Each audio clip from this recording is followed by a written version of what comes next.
www.mixcity.fm. Mix City Radio. Vous êtes sur Mix City Radio, c'est Sébastien avec vous pour une nouvelle chronique des voyageurs du monde. Et aujourd'hui, on est en ligne avec Axel. Bonjour Axel. Bonjour Sébastien, bonjour à tous. Alors Axel, il y a quelques années, tu as quitté ta vie parisienne pour partir vivre et travailler 1 an au Chili. Peux-tu nous raconter comment s'est organisé ton départ ? Alors je suis partie en février 2001, plus précisément à la fin du mois.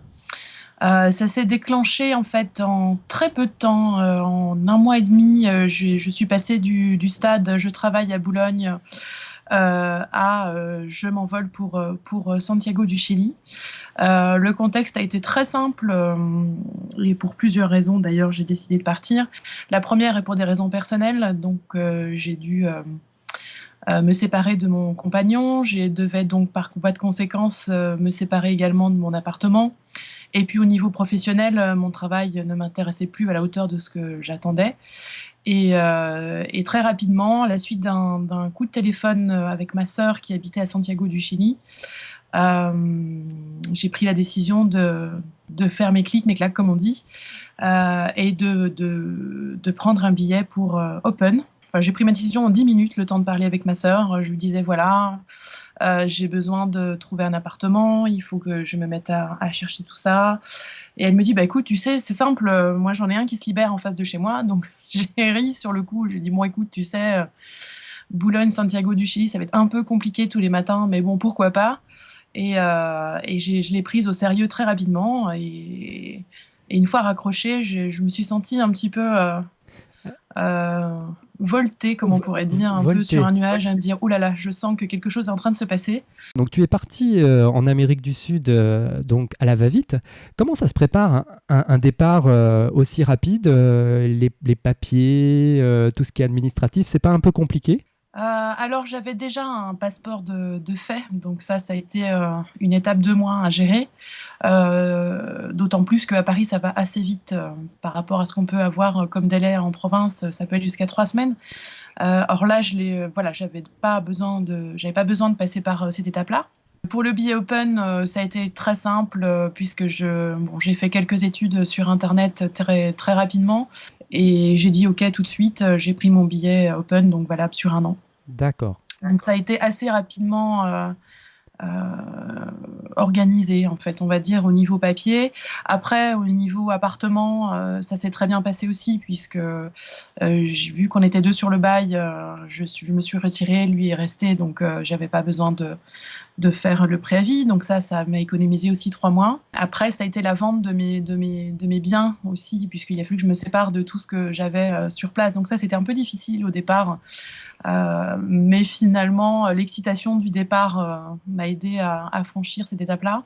Et puis, il m'est resté donc à faire mes voyages mes bagages, pour 1 an, a priori, de voyage. Donc j'ai acheté une cantine dans laquelle j'ai mis mes vêtements été-hiver. Donc bien évidemment il a fallu trier aussi, ce qui n'a fait pas trop de mal en fait puisque j'ai beaucoup de vêtements. Donc finalement ça m'a permis d'élaguer un peu tout ça. Alors qu'est-ce qu'on emmène absolument avec soi et qu'est-ce qu'on laisse ? Alors je crois que dans ma tête, je me suis dit, j'ai fait la part des choses et je me suis dit, bon alors voilà, j'ai une cantine, je vais la remplir au mieux et qu'est-ce que je dois prendre ? Donc j'ai classé, je me suis dit, bon alors, quels sont les vêtements que je mets rarement ? Quels sont les vêtements qui sont considérés comme futiles ou des vêtements de cocktail, des choses comme ça qui finalement, à première vue, n'avaient pas à me servir sur place. Donc je me suis séparée de tout ça, donc j'ai vendu, j'ai donné, j'ai organisé des entrevues avec des amis. Je dis voilà, je donne, je vends. Quand on part pour 1 mois, on prend une seule saison. Quand on part pour 1 an, on prend les 2, ou les 4, on va dire, les chauds, les froids. Voilà, et on part avec le minimum en se disant que de toute façon, sur place, on va pouvoir trouver des choses. Madame, monsieur, nous vous rappelons que ce vol est non fumeur et vous informons que l'utilisation... www.mixcity.fm. Mix City Radio. Comment se sont passés justement ces premiers jours ? Est-ce que tu as un souvenir de ton arrivée là-bas qui t'a particulièrement marqué ? Alors, il y a plusieurs réponses à donner. Donc déjà, je suis arrivée, effectivement, c'était très simple. Ma sœur m'a accueillie à l'aéroport, donc je n'avais pas à me préoccuper de où dois-je me loger, quel moyen de transport vais-je donc prendre pour pouvoir y arriver, toutes ces choses-là. Donc finalement, j'avais ça en moins déjà à m'occuper. Et puis elle avait déjà fait toutes les démarches administratives pour que je puisse prendre l'appartement dont elle m'avait parlé au départ, donc en face de sa porte, c'est vraiment voilà, on était voisines de palier. Oui. Et donc là, je suis arrivée dans un duplex juste énorme dans les toits. Enfin bon, c'était par rapport à la somme que je devais régler par mois, c'était énorme. Donc déjà là, on se dit, Enfin, j'avais 40 mètres carrés au sol avec le duplex au-dessus, donc ça multiplie par deux. En plus, j'étais dans les toits avec une vue sur la ville, puisque j'étais, je crois, de souvenir au 12e étage. Mhm. Voilà, donc déjà, il y a ce côté-là grand et qui est en fait finalement lié à la grandeur de la ville, puisque Santiago est une ville extrêmement grande, Ouais. organisée comme une ville américaine. Donc ça aussi, ça a été très surprenant pour moi de voir, déjà quand on arrive avec l'avion sur la ville de Santiago, on peut voir les bidonvilles qui sont très étendus vraiment en périphérie de la ville. Mhm. Et progressivement, on se voit quitter les bidonvilles pour la ville moderne. Voilà, donc ça déjà aussi, ça fait un drôle d'effet. On se dit, oulala, mais j'arrive, où est-ce que j'arrive, quoi? C'est vraiment très étonnant. Donc voilà, et quand on arrive dans la ville, c'est une ville en quadrillage, avec des grands axes qu'on ne trouve pas ici en France ou ne serait-ce qu'à Paris ou en ville de province. C'est vraiment étonnant de voir la grandeur de la ville, comment elle est structurée. Et voilà, puis je crois aussi que ce qui m'a Ouais. interpellée, ça paraît peut-être tout bête, mais c'est les bus jaunes. Ah oui, oui. Voilà, il y en avait un peu partout, ça ressemblait un peu aux taxis jaunes. Moi, j'aime beaucoup les bus et s'ils sont anciens, c'est encore mieux. Et là, c'était vraiment le cas, quoi. Donc, waouh! Donc vraiment un dépaysement complet dans la ville de Santiago. Comment sont les habitants de Santiago et peut-être du Chili en général? Alors, ce sont des gens très accueillants, qui sont très curieux de savoir d'où on vient, pourquoi on est là. Après, alors, il y a très peu de blonds. Alors, moi, je ne suis pas blonde, je suis châtain, mais en fait, aux yeux clairs. Donc, pour eux, j'étais blonde. C'est toujours très étonnant d'avoir un regard aussi différent, un point de vue différent de Ouais. qui on est quand on est sorti de son contexte. Donc, j'étais blonde. Aux yeux clairs, voilà. D'accord. Au début, je disais non, je ne suis pas blonde. Les blonds, ça a vraiment les cheveux très très clairs. Et puis à la fin, je disais oui, effectivement, je suis blonde aux yeux clairs. Donc voilà, une très belle rencontre avec les Chiliens. Tu as travaillé là-bas un petit peu ou c'était l'aspect tourisme et découverte qui t'intéressait? Alors les deux, en fait, je crois que j'étais curieuse des deux, de rentrer dans le milieu professionnel dans un univers complètement différent de celui que je connaissais jusque-là. Et puis, bien évidemment, j'étais très curieuse et très gourmande de découvrir de nouveaux endroits, de nouveaux espaces. En plus, c'est un endroit où le Chili est très très long, très très grand, donc on peut rencontrer tout type de paysages différents. En partant du nord, où on peut trouver le désert d'Atacama, et arrivant jusqu'au sud, où on arrive à Ushuaia, et là on a des glaciers. Donc il y a une étendue infinie de paysages à découvrir, et bien évidemment les pays voisins comme le Pérou, la Bolivie, le Brésil. Voilà. Donc en fait, j'avais une réserve d'argent pour parler pratique. Oui. J'avais une réserve d'argent en partant de France, que j'avais réservée donc pour ce voyage. Et très rapidement, de toute façon, il fallait que je travaille. Cette réserve d'argent m'a permis de vivre les 6 premiers mois sereinement, D'accord. sachant que le niveau de vie en France est supérieur à celui du Chili. Mais bon, vu qu'après j'ai pris un travail sur place avec un salaire local, Oui. très rapidement je me suis rendu compte que les choses devenaient chères Oui. par rapport au salaire que je percevais sur place.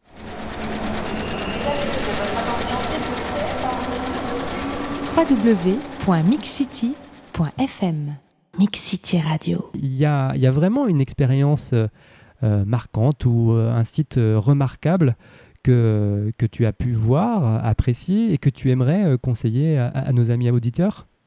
Alors, il y en a bien évidemment plusieurs. C'est difficile de s'arrêter sur un site, donc je vais Ouais. en donner deux. Je commencerai par le désert d'Atacama, qui est assez connu Mhm.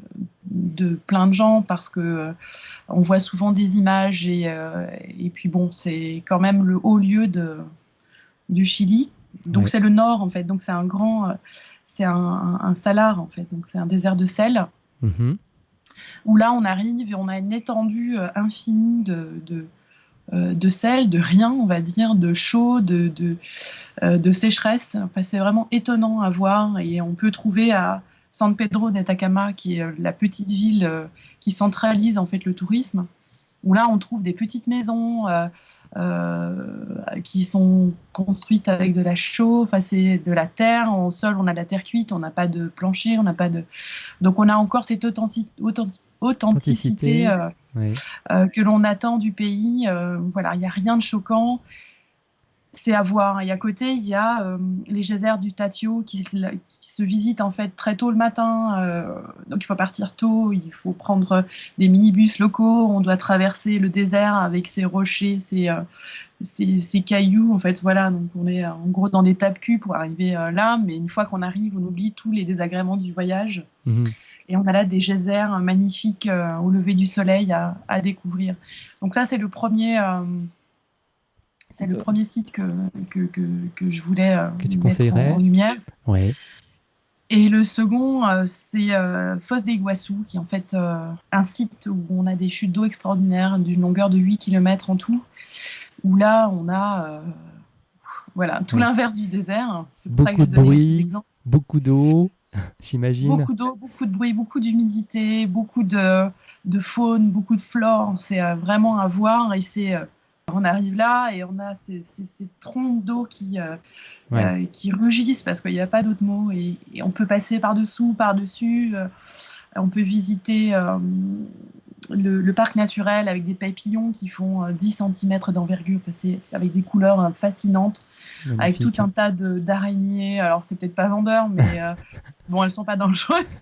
Et on peut également aller à la base donc ça a été aussi un grand moment, à la base des chutes en bateau. Donc là, on a une petite embarcation avec à peine un petit toit pour se protéger. Donc c'est c'est un gros zodiaque, on va dire. Ouais. Et là, vous partez avec un guide, évidemment, quelques touristes. Donc on doit être une dizaine dans le bateut.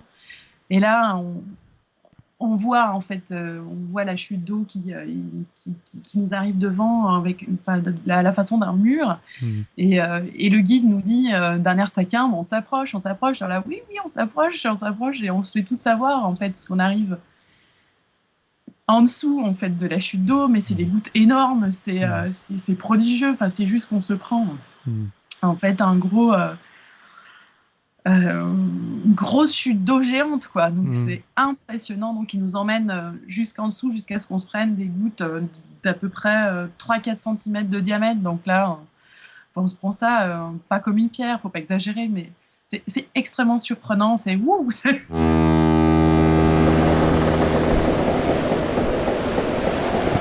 www.mixcity.fm Mix City Radio. Au niveau personnel, la plus grande surprise, ça a été, mon anniversaire tombe en octobre, à la fin octobre, et en fait, je suis arrivée en février, donc j'ai eu le temps de me faire des amis sur place et de pouvoir en réunir quelques-uns pour la fin de l'année, pour fêter mon anniversaire.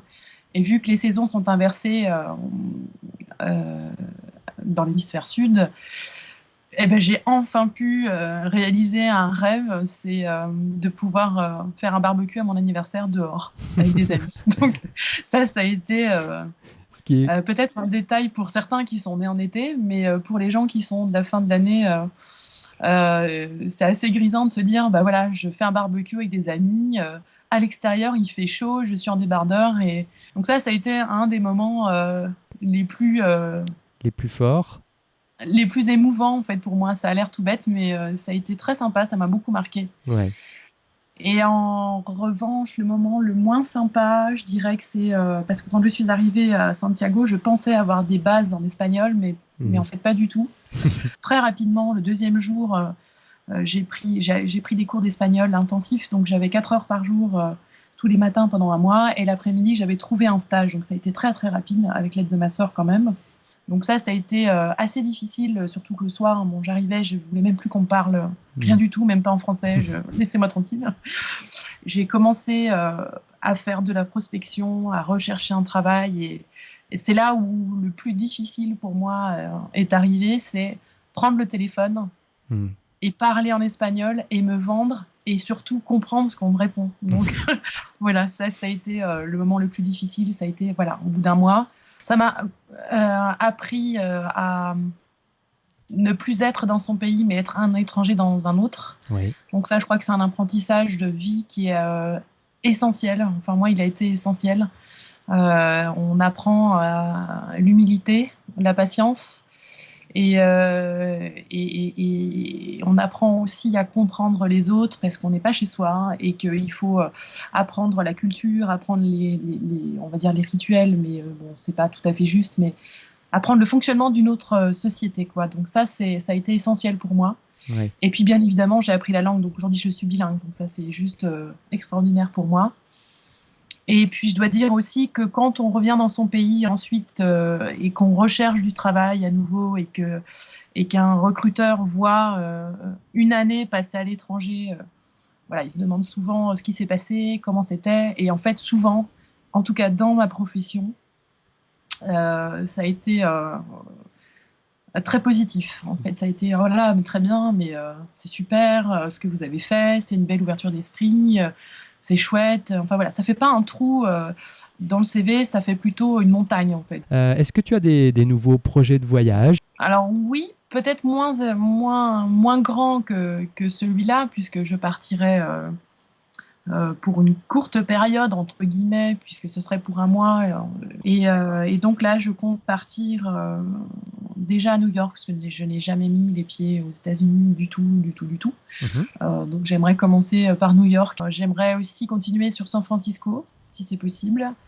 Passer à Montréal, voir des amis, et puis rentrer à Paris. Donc je ne sais pas dans quel sens encore je vais le faire. Je pense faire peut-être San Francisco d'abord, Montréal, enfin je sais pas. On verra en fonction de comment ça s'articule. Donc ce sera prévu pour 2012, je pense.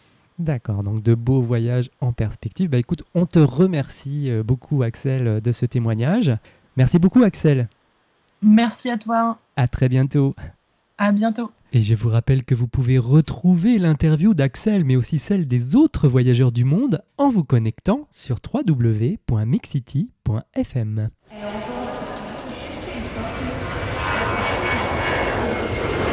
www.mixcity.fm. Mix City Radio.